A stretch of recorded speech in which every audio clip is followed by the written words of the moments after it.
A mysterious entity, called the Center, recalls how it came to life and through the countless aeons of its peaceful existence, came to be bothered by humans.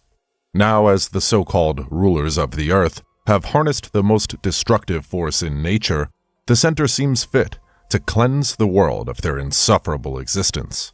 This is the last story, and its author commits suicide right after he finishes writing it. In Korea, July 27, 1953, two U.S. Air Force pilots, Hal Jordan and Ace Morgan, tease one another after a successful mission. Suddenly, they find themselves under heavy fire from enemy aircrafts.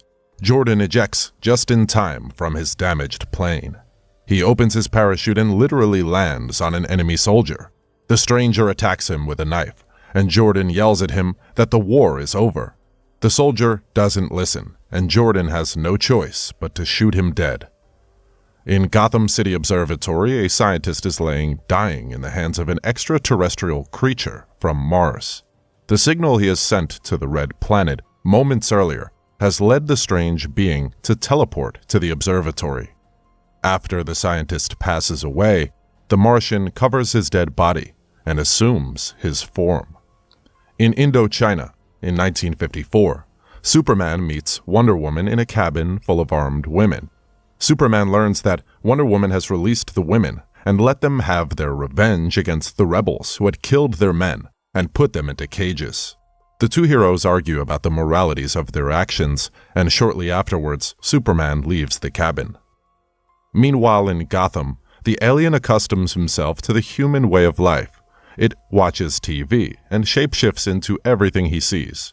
In Metropolis, Superman has a chat with Lois Lane about Wonder Woman and Batman. Lois says the heroes need to stand up to the oppression and that they need a leader. In Las Vegas, Jordan and Morgan play dice in a casino. Iris West tries unsuccessfully to take an interview from a superstar. Iris calls her buddy Barry to talk to someone normal for a change, when all of a sudden an explosion destroys a part of the casino. A fancy thief with a freezing gun comes in and starts collecting purses and wallets. Barry overhears the attack on Iris and puts on his Flash costume. Within minutes, the Flash is in the casino. He melts the ice on Iris's hand and gives her a kiss. The Flash goes to punch the villain, but halts when he hears that 6 cryogenic bombs are ready to go kaboom somewhere in the city in less than 90 seconds. The Flash runs and retrieves all of the bombs, and still has time to punch the villain inside his hovering helicopter.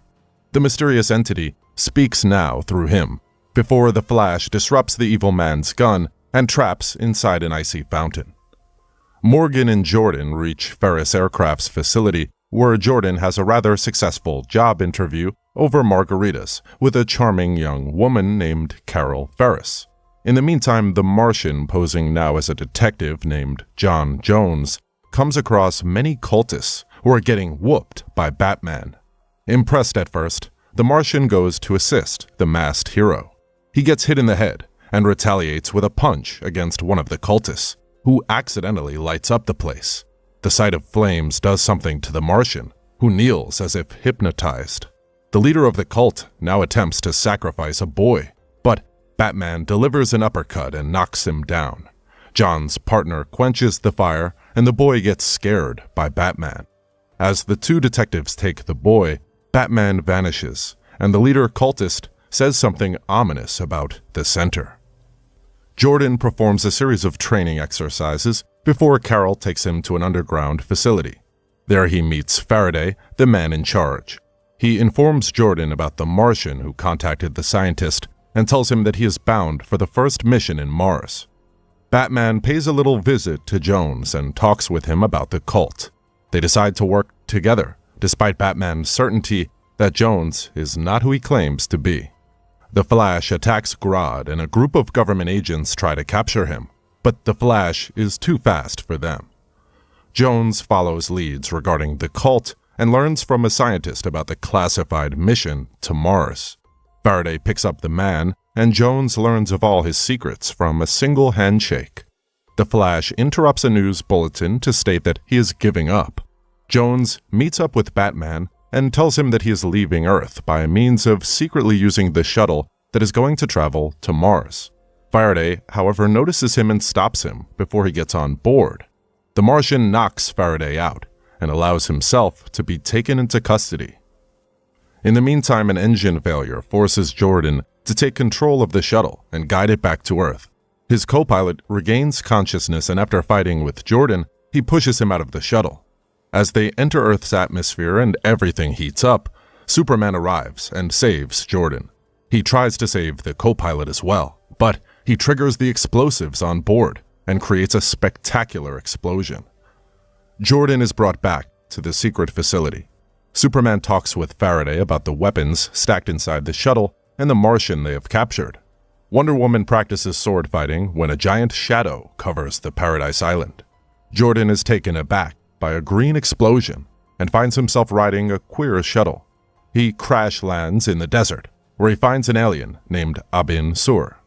The alien tells him about the Center and the imminent threat that it poses against all humanity. The green ring Abin wears indicates that Jordan is the right person to assume the mantle of the Green Lantern. Jordan receives the ring, and shortly afterwards, Abin Sur dies. In the Batcave, Robin is excited to meet Superman, who discusses with Batman about the cult, when unexpected reports of a large pterodactyl dinosaur come through the radio. Superman flies there, fearing for Lois, who covers the story, and brings the dinosaur down before Wonder Woman crushes in the nearby area inside her invisible aircraft. Superman gets to her, but she is wounded and weak. Faraday and the Martian play chess, trying to establish a connection. The Martian speaks of hope, and when Faraday asks him to pitch in the fight against the Center, the Martian takes a more suitable form. A gigantic living island is attacking now. Green Lantern and the Flash are eager to go and fight this thing along with the other superheroes. Jordan says goodbye with a kiss to Carol and leaves for the front. As some of the superheroes assemble to fight the Center, the army isn't very welcoming.